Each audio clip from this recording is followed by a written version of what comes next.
Протокол и штраф на 500 рублей. Только за час времени было остановлено более 2 десятков машин. Ингушские автолюбители все еще отдают предпочтение тонированным стеклам. И это несмотря на ежедневные рейды сотрудников автоинспекции. Чем темнее тонировка, тем круче, считают продвинутые автолюбители, продолжают темнить. Видимость дороги ночью их мало интересует. Но главное, чтобы было четко. Вот только сотрудников ГИБДД их мнение не разделяют.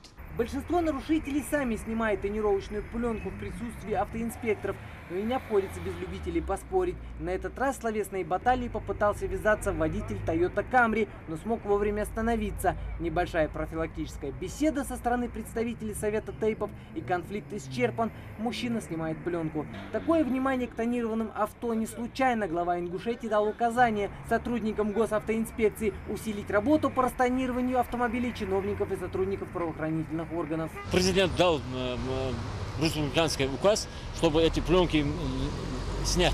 Вот за этим, поэтому я ее снял. Она не нужна.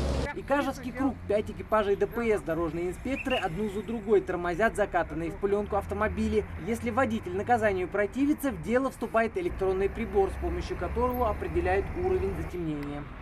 33 Вт. 33 Вт. Вообще, для тех, кто любит пререкаться, существует перспектива задержания за неподчинение законным требованиям инспектора. Однако применяется это лишь для особо трудных водителей. К счастью, сегодня к крайним мерам прибегать не пришлось. На совесть водителей давит еще и авторитет старших. Не совсем соблюдающие правила движения вступает в спор, в конфликт с работником ГИБДД. Мы его, проводим с ним беседу, осуждаем его действия. И в основном действует положительно. Когда чувствует человек старший, когда более так спокойно разговаривает, он лучше принимает. Закон о тонировке вступил 1 июля 2012 года. По техрегламенту разрешена тонировка заднего стекла автомобиля, тонировка задних боковых, полоса из прозрачной или цветной пленки на верхней части лобового стекла. Вы видите сами, вот остановлен автомобиль Toyota Camry, полностью затонированный, спереди и сзади полностью, 100% тонировка. В отношении него будет составлен административный материал по 19.5 за тонировку. Если водитель откажется снять тонировку, отношение у него будет составлен материал по статье 19.3 КоАП за отказ в выполнении требований, законных требований сотрудника полиции.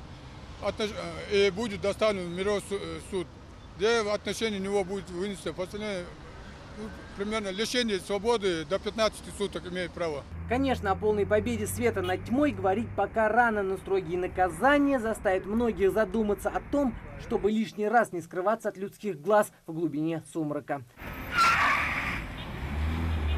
Руслан Албогачиев, Рахман Цуров, Новости 24.